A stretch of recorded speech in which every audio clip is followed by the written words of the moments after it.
All right. What did we think of the tech talk? Good? You thought it was going to suck? He definitely was gonna say. Yeah. Yeah, and I actually think this one was maybe because he's been very busy and he's been traveling, he didn't have a lot of time to prep. So that's why we did it as like a question answer type thing. I actually think it worked well better. He was so nervous. Huh? She was so nervous. I was sitting there, and every time. That was interesting how she missed her very first bullet point. Because like the speaker worked with her to create the organ. He goes, "Oh yeah." Now, it's kind of normal. Like you're halfway through your, the talk and stuff, and you get off a bullet point. But when you miss number one, but yeah, I thought she did well, and I think that's maybe the first time she's been in front of a group like that. So once she got settled, it went well, and yeah. But I thought the speaker is just a wealth of knowledge. Mike just knows so much stuff about software engineering and but what's really interesting, what I hope you gathered out of it, maybe you'll be able to put it in context next semester when you take the software engineering class, is, he's been doing this for 25, 30 years, and the day he started doing it, there's still a lot in common with what he did last week. They just call it new stuff. So they keep wrapping old concepts inside of new packages, and then as your customer changes, because that's one of the things he talked about quite a bit yesterday was this idea of validation. You can write software that solves the problem. Like he gave the example yesterday of the sea cucumber, right? So kind of to an American, a very weird sounding food that probably is not going to sell very well on the streets of Mequon. If we had a sea cucumber food truck pull up to campus, it's going to have to be pretty cheap in order for us to go and eat it, even though I've had sea cucumber. It tastes just fine, and it's very popular in different cultures, but in the United States, it's not a popular thing. So you could you can create an amazing business around a sea cucumber food truck, but you spend all your time solving a problem that didn't need to be solved because nobody wants the product, something like that. And I think that's pretty common that happens. Even with clients. So one thing I've run into with my software business is sometimes a client says they want something and you have to take them down a path to help them recognize that what they actually want might be something different, or almost convince them not to give you money. Sometimes you have to talk them out of hiring you because you're saying what you're trying to solve has either already been done or somebody else has solved it and they've solved it better than you can afford to solve it. Something like that, because sometimes great ideas can't be executed by a normal person. I think I probably used the example last semester in 200 when we kind of talked about Microsoft at some point.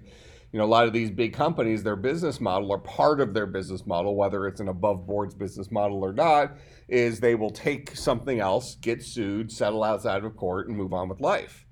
Well, if you're writing code in your underwear, in the basement, and Microsoft thinks your stuff is good enough to come and steal, and they settle for $1 million outside of court with you, you might say, well, that's unfair. I could have made so much money off this. But the reality is you probably didn't have the ability to generate that kind of income off of what you had, but Microsoft does. So you actually benefited off of their, let's call it, questionable business practices.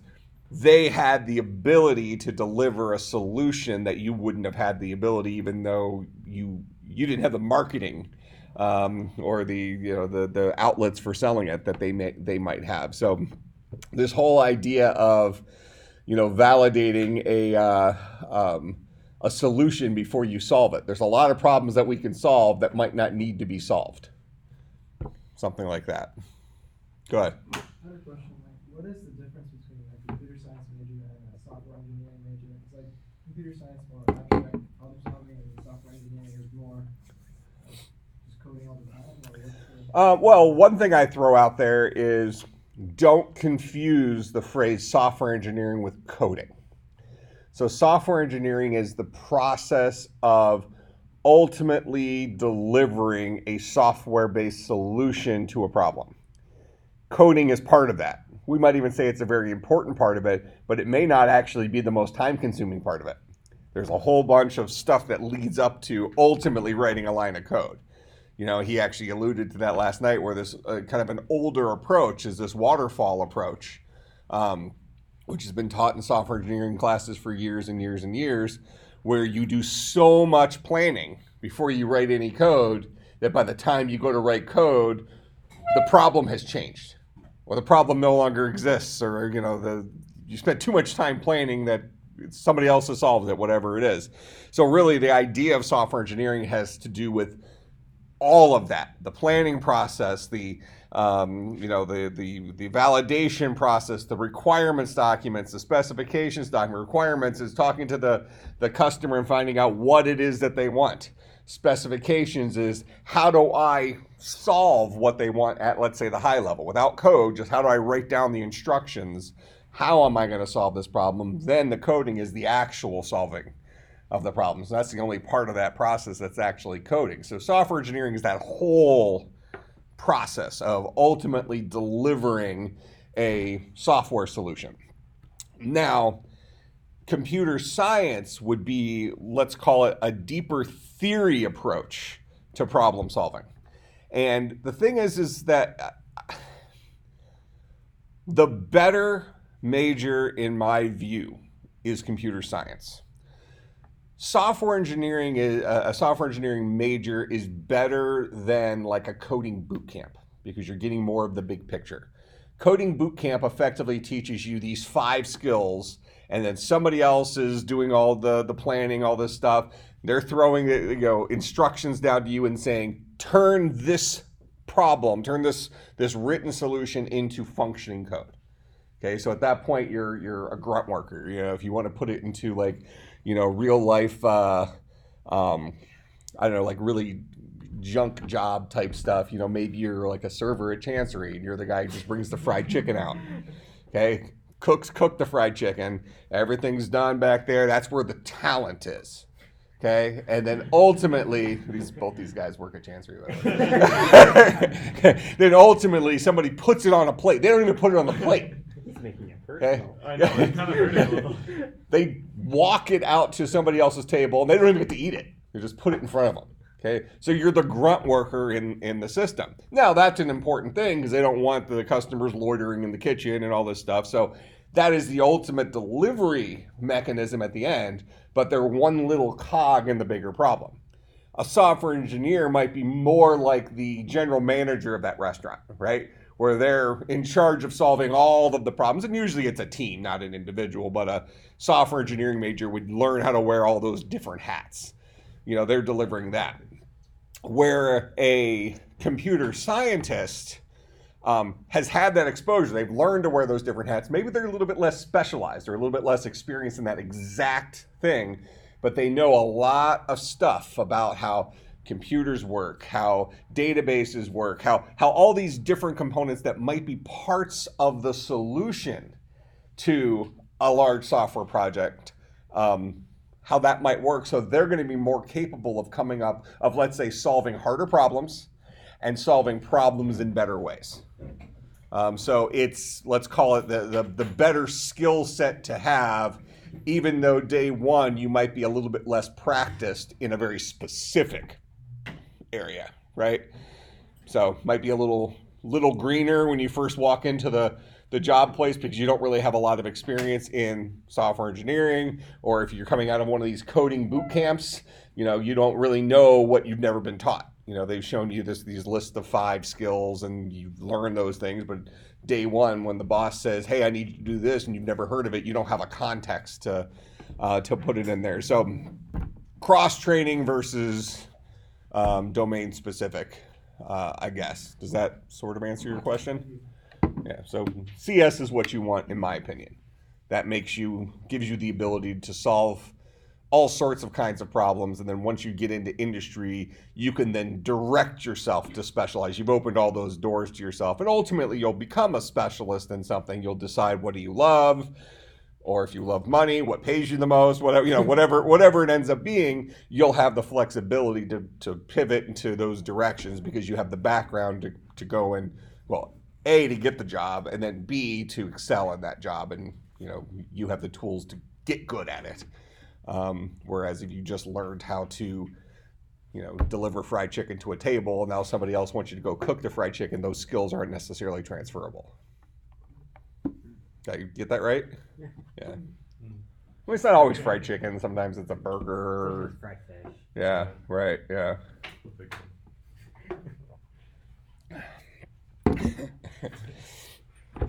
All right, other questions related to the tech talk?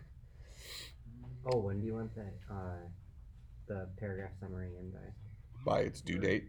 So that's Sunday, my midnight? Oh, Sunday? Okay. Yep. How long do you want the summary of the tech talk to be exactly? I don't know, couple paragraphs. Okay. Yeah, it doesn't have to be real long. Okay. Just basically proof that you were there and just maybe your reflection on it. Yeah, so the idea was I want you to be in front of the person, listening to the person. That is a majority of the work. The 2 paragraphs is effectively your evidence of you proving you were there, and then, maybe just giving me that little nugget. So let's say that the 2 paragraphs is more for my insight of maybe understanding what you got out of it. If you thought it was a waste of time, write it in your 2 paragraphs. I'm not going to take points off, right? You went to it, you reflected on it, you thought it was stupid. That's fine. I don't agree with that, but maybe you say something in there. So don't just say, hey, it sucked. Give me some sort of rationale for why you thought it was a waste of time. Was it too long? Did we not, did it need to be broken up where people could ask questions more in the middle, things like that. All sorts of feedback like that is good because that allows us to then make changes before the next one. Things like that. Make some sense? Mm-hmm. All right, so, that's the punchline. I'm not going to say, well, this is 1 sentence short of acceptable, so that's a 0. I'm not going to count the sentences. All right. So let's see where we left off last time, and let's get into some coding today, right? Okay, so last time we were talking about that idea of pointers. Remind me, what's a pointer? Well, I should take it off that slide.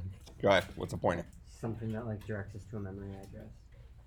Okay, so if we're talking about it in terms of variables in a computer or in a programming language, it's a variable type that knows how to hold a memory address. And memory addresses look scary. That's what we dealt with last time, right? So much of the stuff we deal with in technology looks intimidating, but if we put it in the context of how much simpler it actually is than how we solve problems in real life. That's really the kind of the dichotomy of computer science relative to normal human problem solving. We go through our lives and we solve these really, really, really complex problems, and we don't even pay attention to them. They're so simple. We don't even focus on those. Then we come to a computer science class and we figure, oh, this is really difficult, or talk about memory inside of our computer. How does memory work? Everything lives, if we think about it as houses, every house is in one big long street. So this is memory address 1, this is memory address 2, this is memory address 3. Eventually we start getting into hexadecimal, scary looking stuff. Why do we use hexadecimal? Well, because memory address 15 quintillion yada yada yada yada is a really big scary number, and if we put it with A's through F's, it's a smaller number. It's a more compact way of representing the same value. Base 16 allows us to represent base 10 numbers in a more compact way. It's still just a number, right? That is house 1, 2, 3, ABC. That's what that house is, something like that. So the idea would be in our computers where memory seems very scary and we have all these circuits and it's, static electricity and all this stuff. It's just one big street. What if in this world, every house was on one street? First of all, that would be a pretty boring planet, right? Pizza delivery guys would hate it. But that would be a simpler way from an organizational perspective for us to address things, right? Everybody lives on one street. You don't have to figure out what city it's in, what state it's in, what street it's in. They're on the street, right? That's your starting point. Okay? You start at the entrance of the street, then there's an exit of the street way, way down there, and you hope that whatever house you're looking for is close to one of those two. Okay, because otherwise you run out of gas. Well, you run out of gas really quick, probably. That real life example of computer memory actually seems very trivial, doesn't it? You want to deliver the pizza to house number 8? Just go to the 8th house. House number 14, go to the 14th house. No problem. Our addressing in real life is far more complex. We got a house number, you got a street name, you got a city, you got a state, you got a country, you got a continent, you got a planet. Okay, so we add a whole bunch of things to our addressing that allows us to ultimately zero in on a location. The human version of addressing is so much more complex than computer addressing. Yet we look at this hexadecimal value and say, oh, that's scary, it must be hard. That make sense? That's our reaction to it, isn't it? The second we see that crazy number, whew, I'm out. That's all a pointer is. And I promise you, people who have college degrees who are making $100,000 a year out there as professional developers are still intimidated by memory. And it's embarrassing. It should not be that way. It's so simple that as soon as you can get over your fear of it, you realize that, oh, well, this is easy compared to, well, now we have it easy, right? You plug in an address into the GPS, you just follow the blue line. Can you ever imagine, how did you live without GPS? Huh? As my parents said, I'm like, how did you get around the GPS, going Yeah, across the because you've had GPS the whole time before that, there was a website called MapQuest. Probably still exists. Oh my The dad worst still uses website. that. So you would print out the maps, He does that. right? It's so weird. No, but hold on, that was the convenient way. I'll just MapQuest it, right? That didn't take into consideration, traffic or closed roads or any of that stuff. This is the way MapQuest says to go. What about before that? The Atlas. Yeah, you got the Atlas. Right, where you would go into, when you were entering a new state with one of your car trips, you pull into a gas station and buy a state road map. So, my mom's in the front seat, like Magellan. This thing is, my dad just, he definitely knows where he's going, but he didn't. So, you got this giant thing and you're trying to follow these roads. Like, what's the name of the street? And you're looking really close at it. Before that, we're just looking up at the sun and seeing if we're heading north. It's like, well, we're heading in the right direction.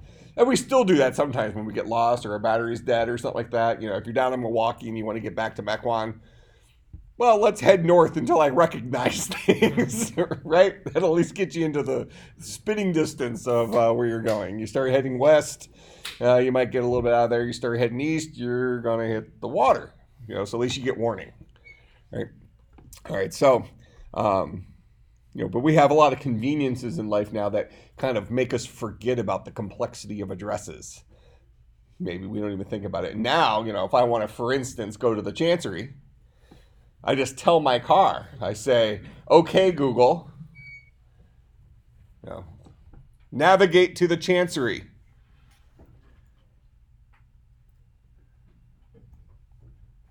So he would start Google Maps, and Your favorite. sorry, these are my favorites, and just start taking me there. I don't have to know the address. I just need to make sure he takes me to the right one, because there's a couple of different locations. They usually have their, the higher skilled workers down in one of the more southern locations. I'm taking offense to this.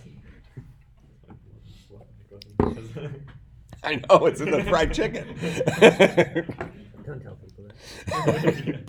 All right, so this idea of pointers is an integral part of A, how computers work, B, how programming languages work, how arrays work. All these different aspects of what we do as programmers surround this idea of memory. Now, as a programmer, how often do we need to directly interact with memory? We might say maybe only 10% of the time. We're just pulling a number out of the sky. But that's 10% of the time that if you don't have an understanding of how pointers work, you're at a disadvantage. And if you're ever sitting there writing software and you're in a position where you're doing the trial and error approach, that's problematic. Okay, you know, most of you have done it, right? You're working on the homework and you're like, well, this isn't working, so I'm just going to keep changing this until it works. Then you like pretend like you understand it, but you don't, right? Like, I'm going to turn this in because it works. At least everything I've tested works, but I don't know why this works. That's why you're practicing, right? You know, that's, you put in these reps and things like that. But that 10% of the problem, if you're out there in the workforce where you're supposed to be a professional developer, if you don't understand what your code is doing, eventually you're going to get caught. You're going to get into a problem where you're not going to be able to solve. And if you're afraid to ask for help or you don't go and learn those things that you're deficient in, you're going to get fired. So, well, hopefully you will. What ends up happening is your boss doesn't know either. And your boss's boss doesn't know either. Then all of a sudden you have, you know, just a whole group of people that don't know what they're doing. All right, so that's what pointers are. So let's see, if I talked about the main method, talked about this mapping. Okay, so let's go ahead and just articulate out the mapping in Java and start writing some stuff. So variables, this is how we represent memory. Okay, in variables we have primitive types and we have object types. Our primitive types in Java are going to be byte, short, int, long, char, float, double, Boolean. Okay, and we actually saw these last year if you remember. We talked about the Y2K problem related to these first several guys here. All hold whole number, whole sign numbers, and the different, you know, bytes hold 8-bit sign numbers, shorts hold 16-bit sign numbers, ints 32-bit sign numbers, long 64-bit sign numbers. What do I mean by a signed number? Go ahead. Positive or negative. It's capable of holding positive and negative values. So without getting into how it does that, if it's an 8-bit sign number, we're using 7 of those bits for value and 1 for magnitude is what it would be called, and 1 of those bits for sign. But it's kind of a special way we actually accomplish that called 2's complement, which we talk about in the 325 class. But forget about that. Just, we don't get all 8 bits for value. All right, so a 8-bit number can hold negative 128 to positive 127. That's the range of values that can fit in there. If it was an unsigned value, it can hold 0 to 255. Either way, there's 256 unique values that can be represented with 8 bits. We could either represent positive and negative values, negative 128 all the way to positive 127, or we can represent just non-negative values, 0 to 255. That's what we're doing. We use number. We represent meaning with a number, correct? If we're dealing with, we get to a char. Chars are unsigned 16-bit values. Okay, they represent the Unicode character set. And the Unicode character set says, hey, there's a whole bunch of languages in the world, and we might want to represent the character set of those languages. Okay, so you want to be able to represent A, B, C, D, all upper and lowercase, but you also want to be able to represent the kanji symbols and the Spanish tilde and all that stuff, right? Okay, what is it? The German, the Umlaut? Isn't that the dots? Umlaut? It's a different pronunciation in Wisconsin. Umlaut. Sounded good when I said it. Okay. But anyways, that's in Unicode, not in Ascii. So Ascii, American Standard Code for Information Interchange. It's 7 bits, allows you to hold 128 unique values, 0 to 127, and that's going to cover, U.S. stuff. Unicode allows you to represent characters from all sorts of different languages.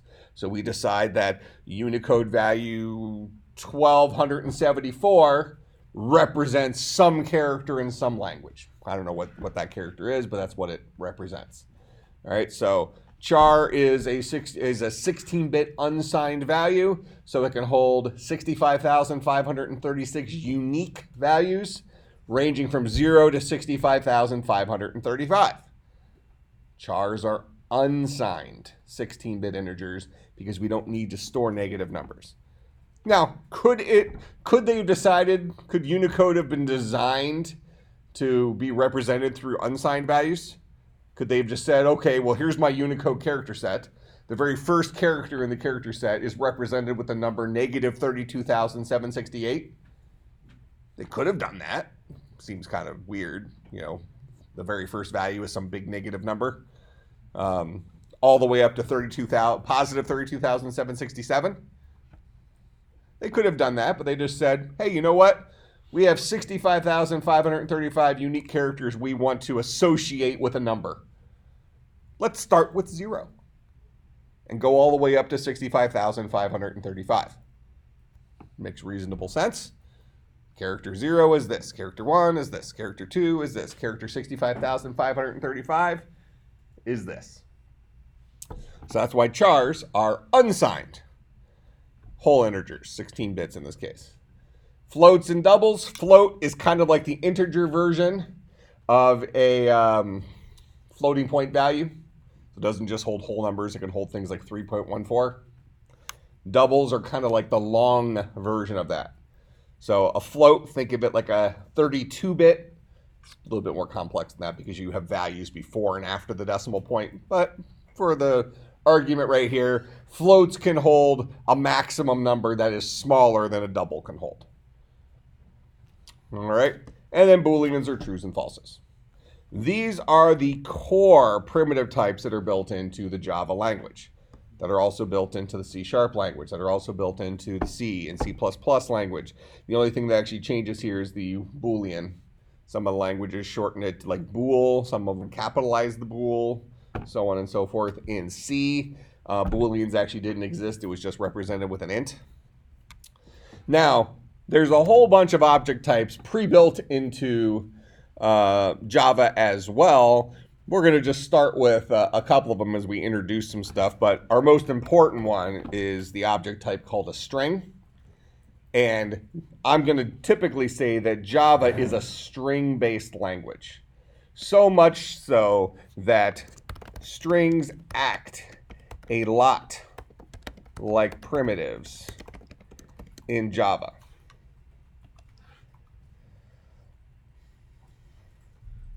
It's something that's convenient, but at the same time, it makes it difficult to talk about objects because strings behave different than every other kind of object in Java. And we'll see plenty of examples of that. All right. And I'll just throw another one out here.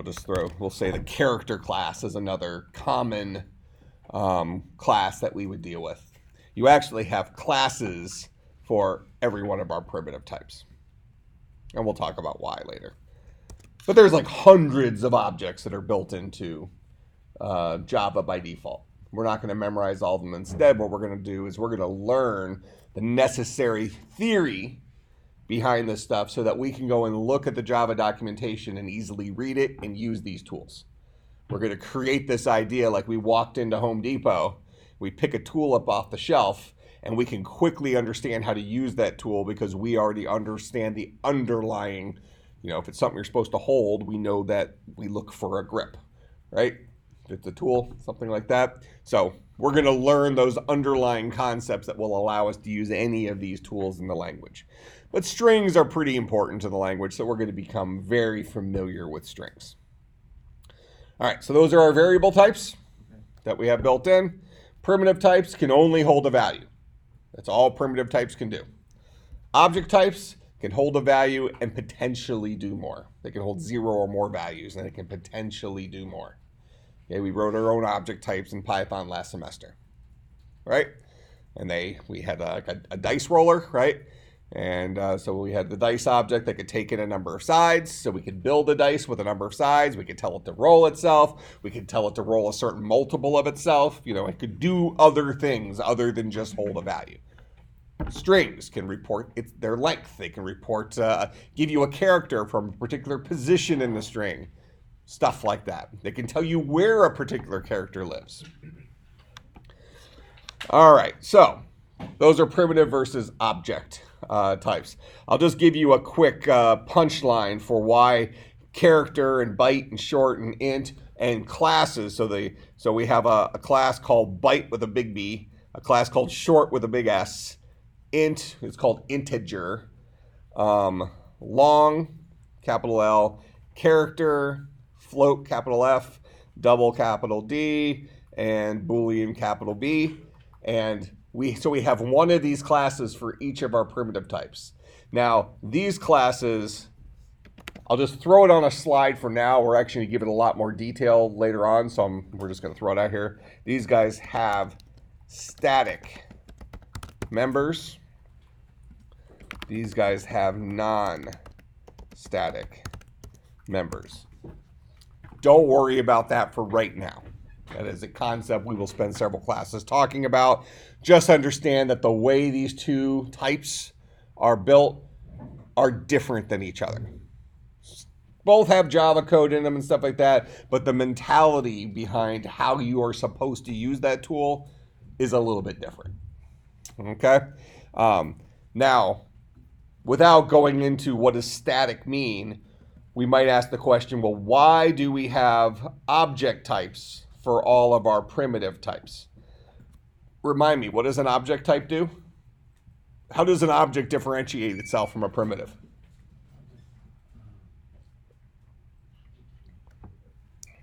We said it, call it two minutes ago.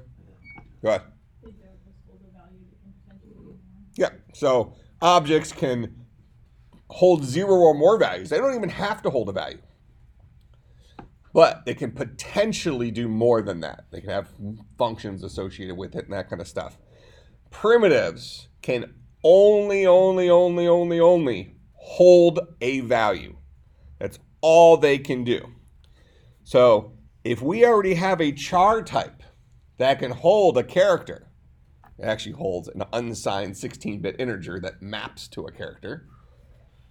Why do we need a character object type?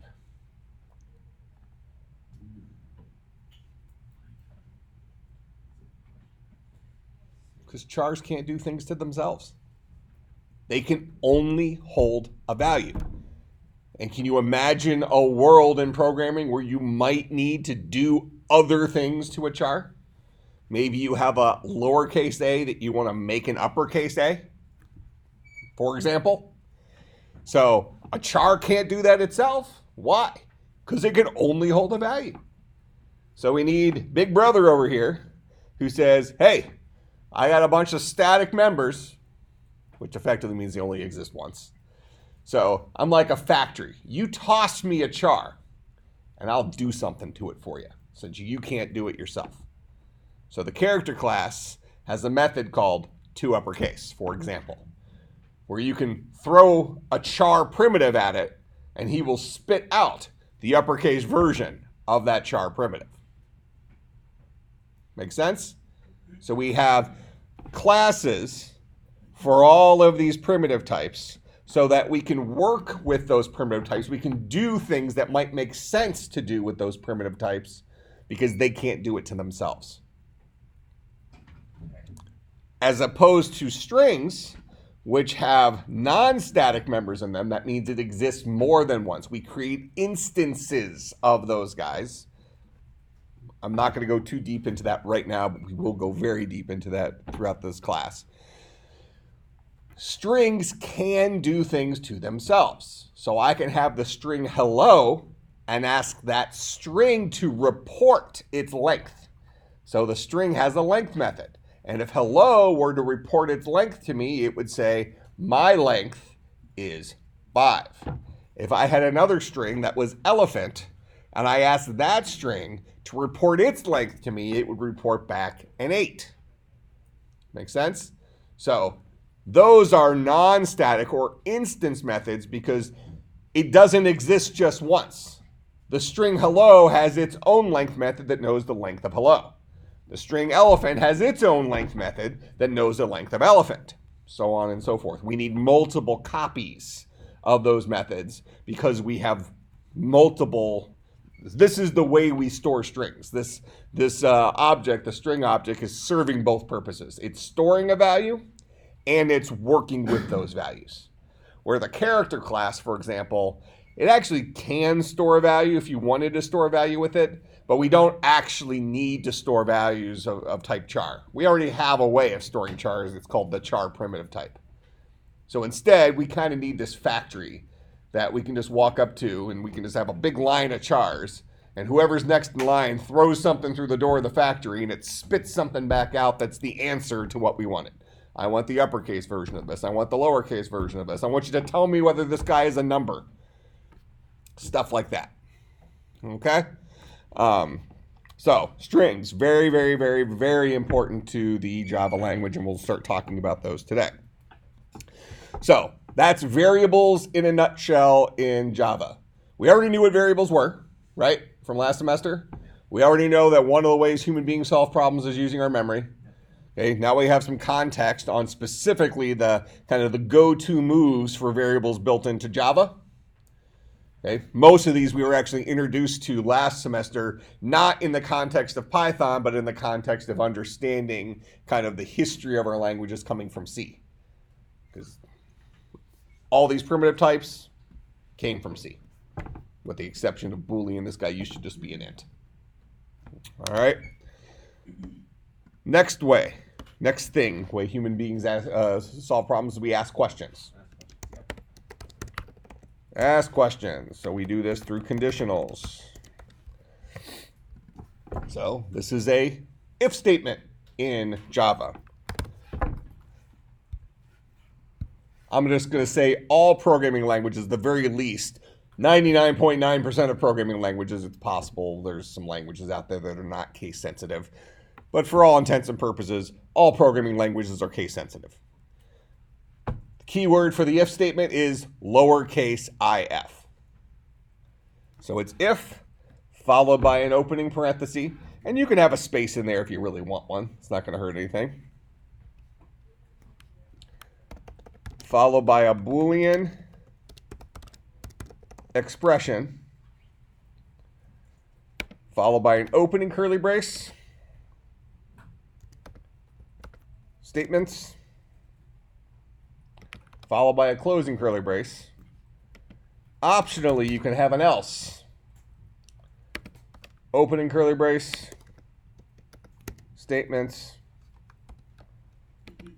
closing curly brace. And usually you would have some of this on different lines and do some indenting and things like that. One important change from what you dealt with last semester to now, Python forced indentation. Java does not. So Java, we knew that something belonged to an if statement in Python because that stuff was indented underneath the if statement, right? That's how we knew what belonged to the if statement and what didn't belong to the if statement. In Java, we can actually have everything on one line if we wanted. We shouldn't, but you could. So Java does not enforce indentation. Therefore, how do we know what belongs to an if statement? It's everything that is between this opening curly brace and this closing curly brace. That makes sense? So let's look at an example of this.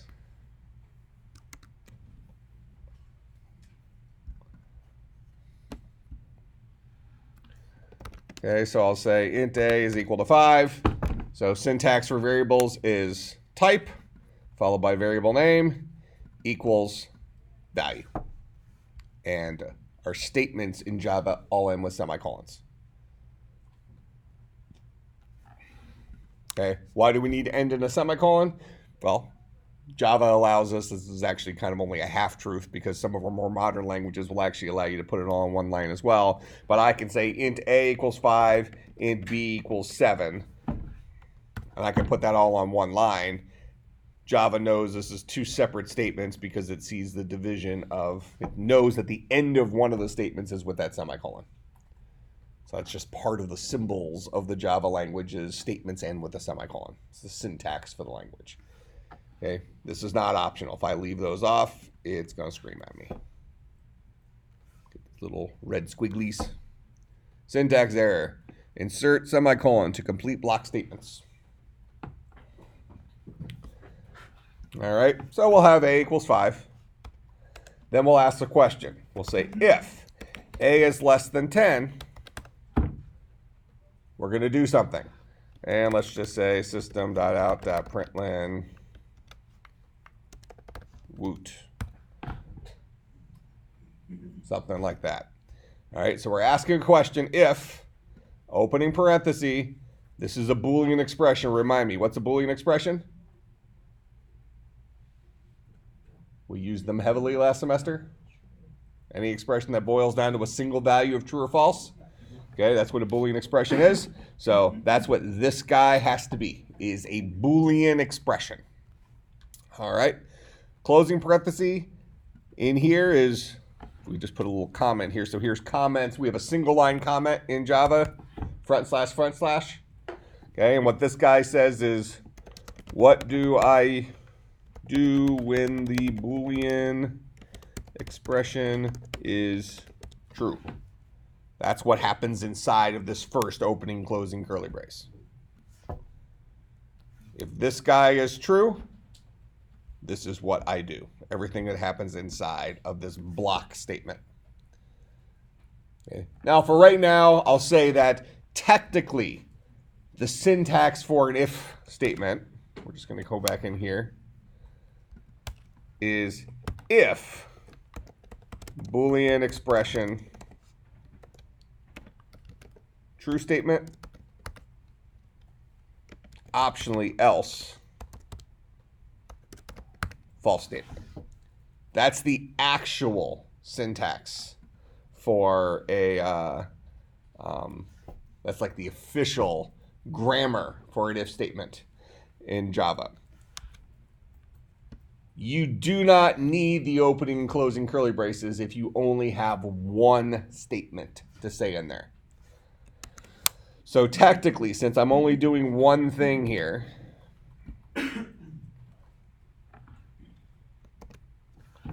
that is legal.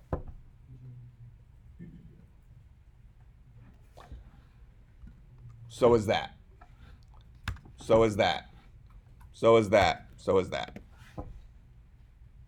Java doesn't care if you indent or put it on different lines, but human eyes will.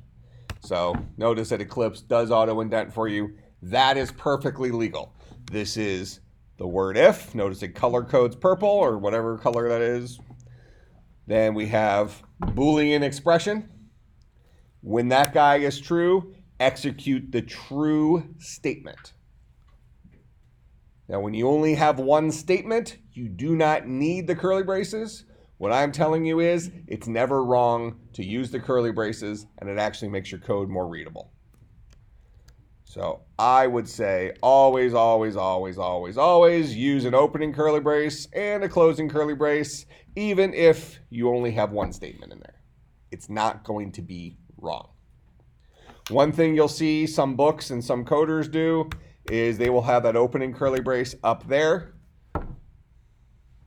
And they say that that is reasonable way to write the syntax. Because remember I said Java's fine with you putting it all on one line. But they would look at that and say this is human readable. I would make the argument that this is not as easy to read as that.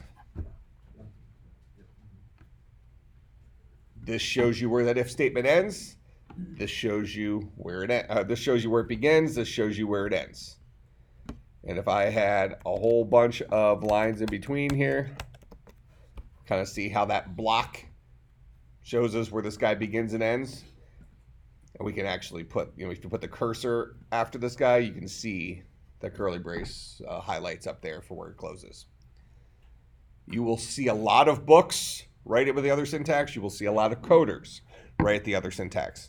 The reason they write it with the other syntax is either A, they learned it from a book, or B, they learned it from a teacher who learned it from a book who didn't adapt to what makes it more readable code. Why do you think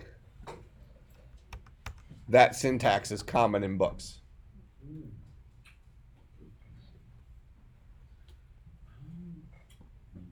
What's the limitation of a book? Space. Every line counts, right? We got to make our code readable by a human being, right? So there's going to be a point where you just can't put too much on one line. But if you can save yourself one line by just putting that guy there, that helps. And if it's a coding book, you probably have a lot of individual lines you saved. So something that was all about saving some space has now turned into a formatting standard that frankly isn't a good standard. When you go out into the workforce, you will find plenty of places that will write it like this. So when you go to a place, they're going to have their coding syntax standard. They might choose this. That's okay. Be prepared, but it's only going to be one of the two. They won't say put everything on one line. All right. So what I'm telling you is that is easier to read. I think most of you would probably agree with that. I don't care which of the two you do. I'm encouraging you to use this format, but it will not be uncommon at all for you to run into that in the industry. In fact, you might even find it more common to run into it like this. Make sense? Yeah. All right. But Java doesn't care. Put everything on one line for all it's concerned. A human being won't be able to read it. Okay.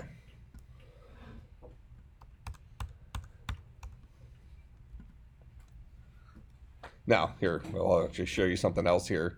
How common that is in industry will be depicted by this. If I put an opening curly brace there,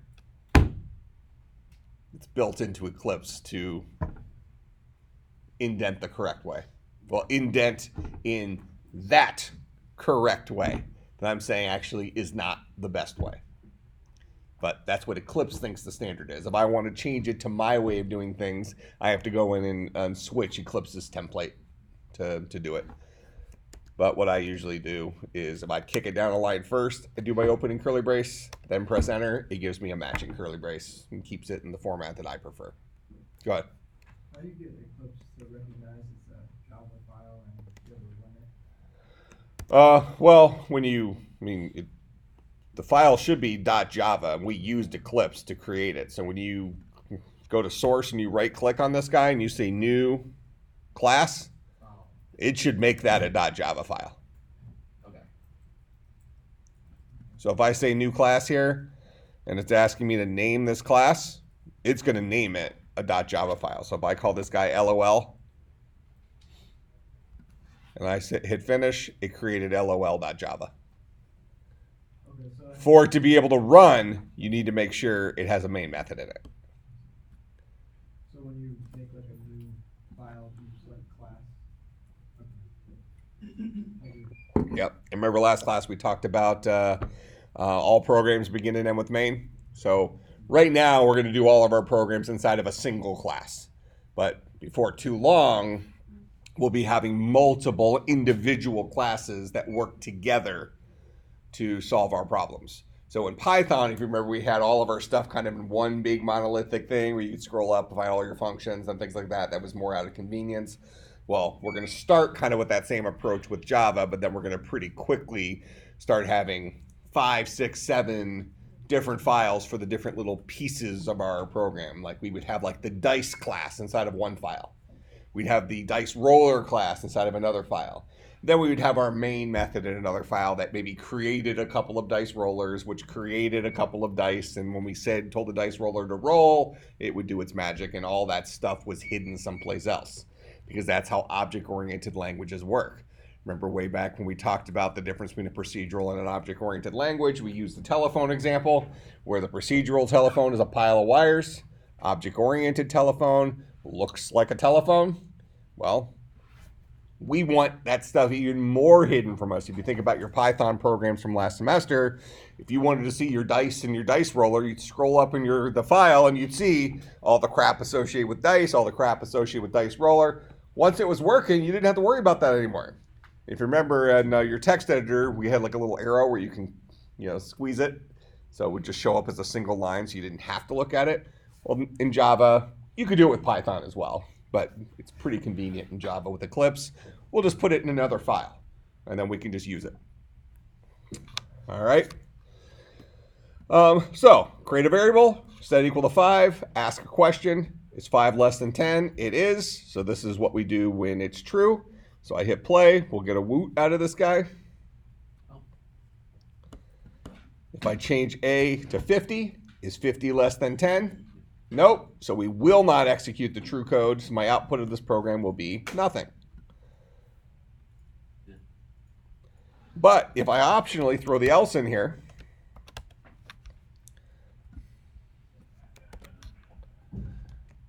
and maybe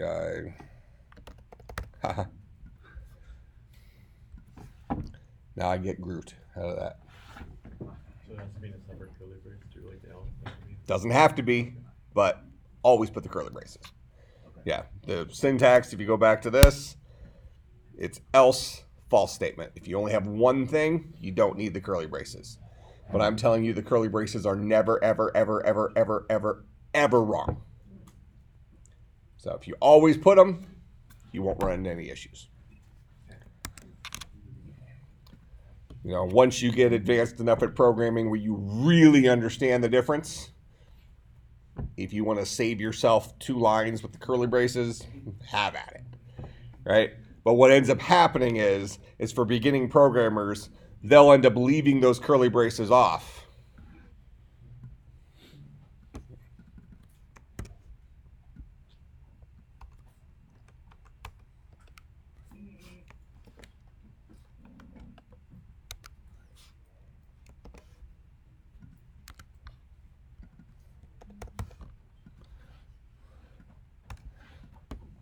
Let's say make it look like that.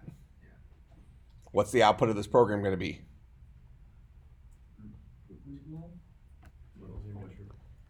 A is 5. Is 5 less than 10? So what's it going to print out? Woot. What else is it going to print out? LOL. Why is that? Because Java does not enforce indentation like Python does. In Python, we would have looked at this and said, oh, well, this is clearly part of this else. Remember Python, you would put the little colon there. Anything indented underneath that would be part of that. All we've done is written confusing code, right? We have this else statement here, and we properly indented the one statement underneath that. This other statement just happens to be hanging out in that same indentation level. But he actually is not part of that else. This code actually currently means that. That is identical to the code we just had. But do you see with the curly braces there? It's a lot clearer what this code does. Yeah. Heck, even if you left this guy indented poorly, it's still clearer now than it was a second ago. That make sense? Put the curly braces. Once you are confident enough in how coding works and when you need curly braces, you don't need curly braces, then you can avoid the curly braces if you care about saving a line that much. But that's another little trick I'll throw out there. It's not even a trick. For some reason, programmers tend to get this idea in their head that writing things in fewer lines of code is somehow impressive. Now, we already talked about what a compiler does, right? What does a compiler do? Go ahead. Translates from a high-level language to a low-level language. Yep. So it turns this kind of crap into the stuff our CPU understands. It doesn't even matter how many lines we spend in here. The compiler's going to output something different. And do you think compilers are a little bit better today than they were 30 years ago? Oh, yeah. Sure. They've gotten more and more and more efficient. We might even say one of the jobs of a compiler is to make a mediocre programmer look like a great programmer. Right? So if I wrote some code, okay, and then one of our Chancery fellows wrote some code, okay, my good code and their Chancery code ultimately is going to look the same as long as they both solved the problem. Absolutely. No, I mean, that you can rely on that. The compiler will make a mediocre programmer look good at the low-level language level. Nobody's impressed if you save 3 lines. They're especially not impressed when you try to take these stupid shortcuts and your code doesn't work because you were trying to show off and now you have really impressive looking broken code. Yeah, your boss is thrilled by that. It's like, man, you did this wrong solution in 3 lines of code less than you should have. Okay. That's not the goal. The goal is correct solutions. And if you remember something I said last semester, don't even try to be overly efficient at first. As you put those reps in, you'll naturally become more and more efficient. Those of you who play sports or something like that, the first day you started the sport, you didn't have the skills you have today. You had to operate under the fundamentals. And there might be some things, if you're a baseball player or you're a basketball player or something like that, you might have some techniques that you've kind of adapted for your own, shooting style or whatever over the time that might deviate a little bit from the fundamentals because you have found through experience and through those reps that it just works better for you, makes more sense to you. You're less error prone. You miss less shots by using that specific technique. But you stumbled upon that through lots and lots and lots of repetition. That makes sense? A inefficient correct solution is always better than a really, really, really efficient wrong solution. Don't try to be fancy. Don't try to show off. Write code that makes sense to you. Okay? I promise I'll be able to read it. Go ahead. Because the else's, the thing is in that, because the way that the system's in position, it's accepting, it's basically treating it as the same as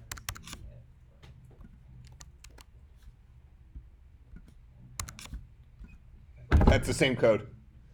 Java does not care one iota about indentation.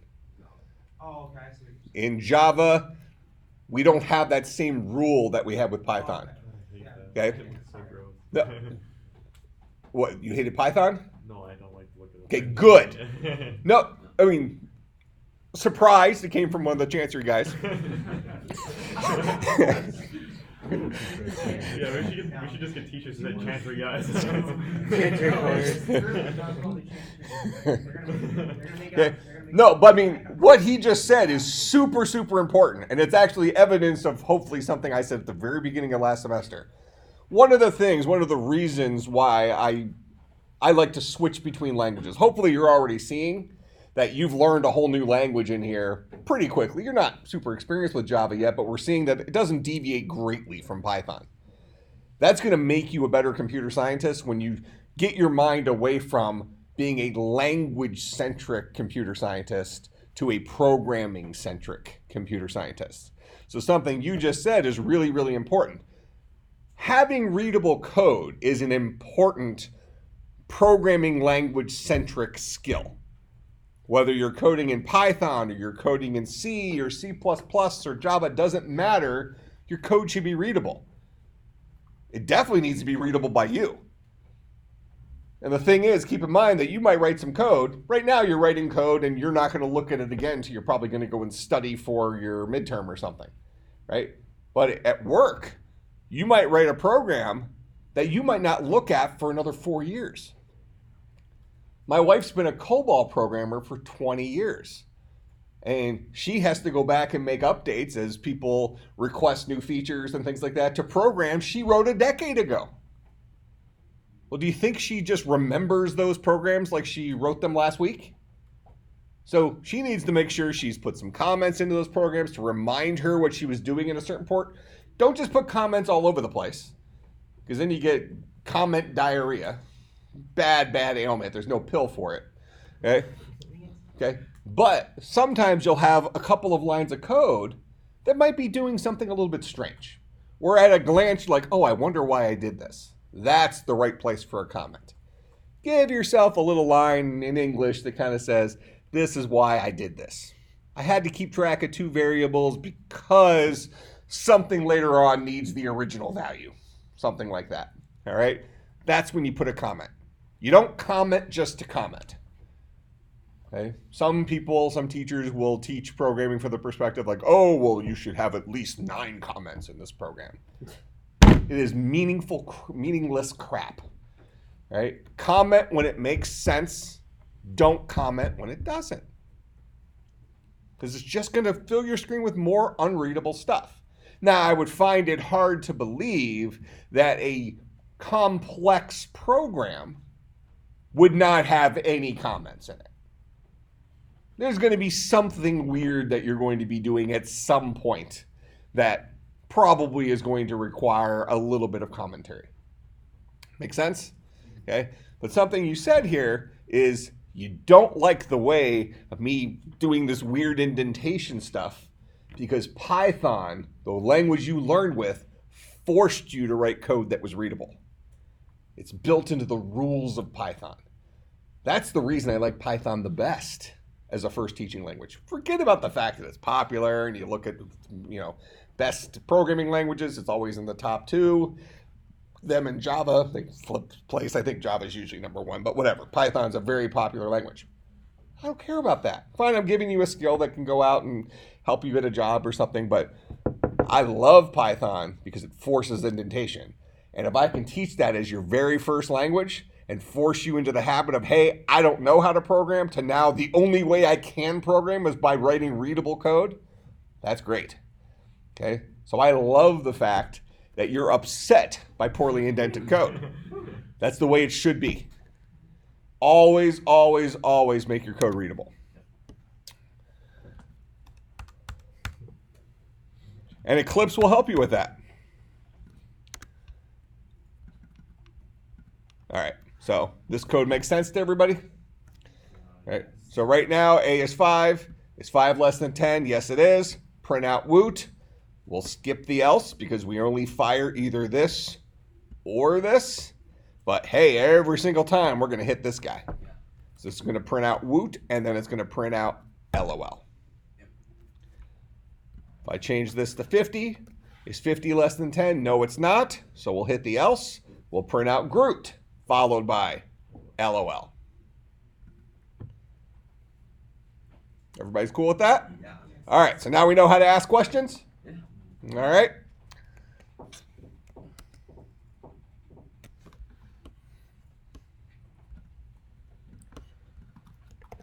Loops. Here we go. Okay. Got a couple of different types of loops in Java. We have a for loop. We have a while loop. We have a do while loop. For right now, I'm just going to look at for loops because for loops are what are called pre-check loops, which means we ask the question before we execute the body of the loop at least one time. I think that was the concept we talked about last year, right? All right, they're pre-check loops. They lend themselves to counting problems.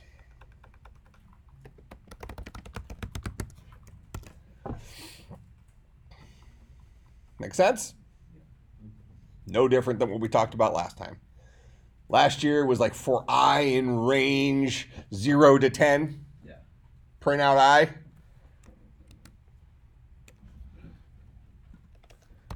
For int I is equal to 0. I is less than or equal to 10. I is equal to I plus 1. System.out.println I.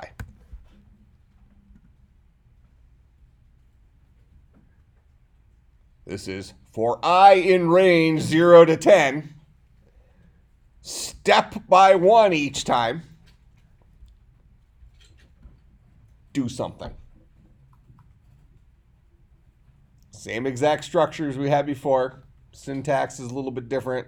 First of all, we see that because it's a strongly typed language, we had to define the kind of value I holds. And there's a little nuance in here that we'll talk about as we get a little farther, whether we define the int in here, deals with variable scoping and stuff. But for right now, we'll just say this is good. So this is going to print out the value 0 through 10, including 10. So I go all the way up to less than or equal to 10. There's my 0 to 10. Make sense? Yeah. All right. If I said less than 10, this would stop at 9. Yeah. All right. So that's our for loop that allows us to go through and test some stuff.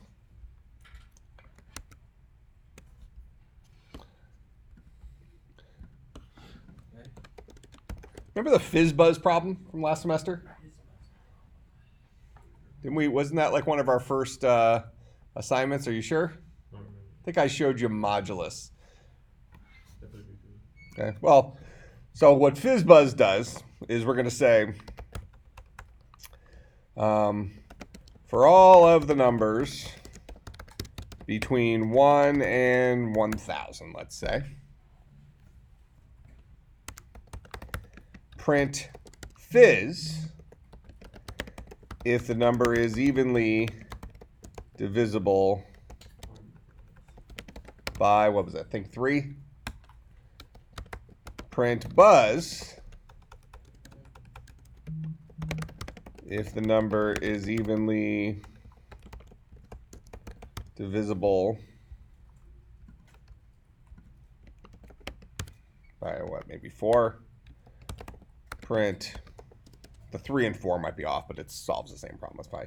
Print Fizzbuzz if the number is evenly divisible by both 3 and 4. That sound more familiar now? Didn't we have that assignment? Okay. I think it was probably like one of your very first programming assignments when I kind of at the same exact point. You know how to show memory, ask questions, repetition. Now practice with this. All right. So now we do need to know a couple of things in order to solve this. I just need to give you a couple of operators. So when we say something is evenly divisible by something else, so what does evenly divisible mean? There's no, it's yeah, no remainder. So we need to be able to do the long division stuff. All right. So and I think, didn't we in Python 3, wasn't it the percent symbol? Yep. Yeah. Same in Java. So 5 divided by 2 will give us the value of 2. That's actually a nice thing, because if you remember in Python, we would have had to say 5 divide 2 to give us by that. So integer division in Java works with just a single slash. If I wanted to get the 2.5 thing in Java, I would have to do this. I would have to say 5.0 divided by 2. That would give me 2.5.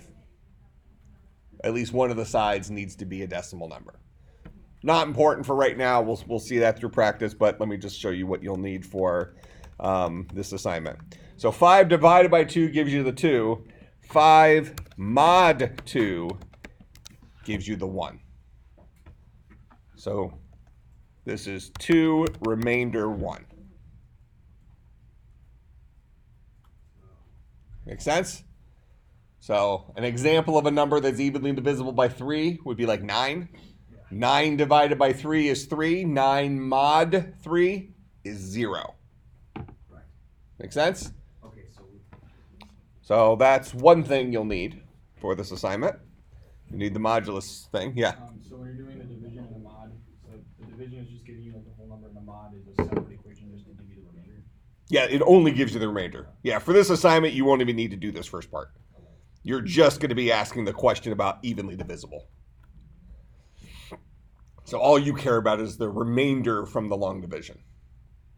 Does it give me a 0? If it gives me a 0, we're good. All right, so now, Boolean operators. And these are pretty much the same as we had before too. We had less than, we had greater than, less than or equal to, greater than or equal to is the double equal sign. Single equal sign is the assignment operator, just like in Python. Double equal sign is the equivalence operator. Okay, so for example,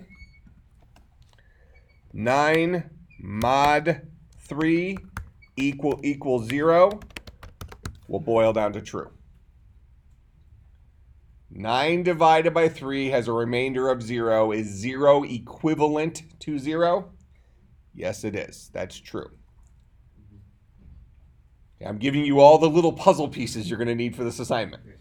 All right? So that's one thing. Those are a couple things you'll need.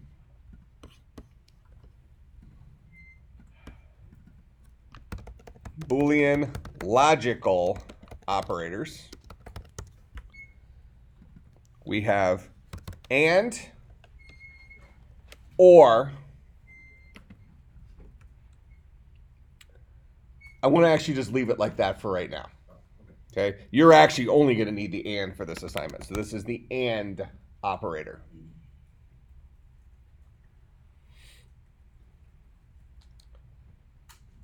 Okay, so as an example, 12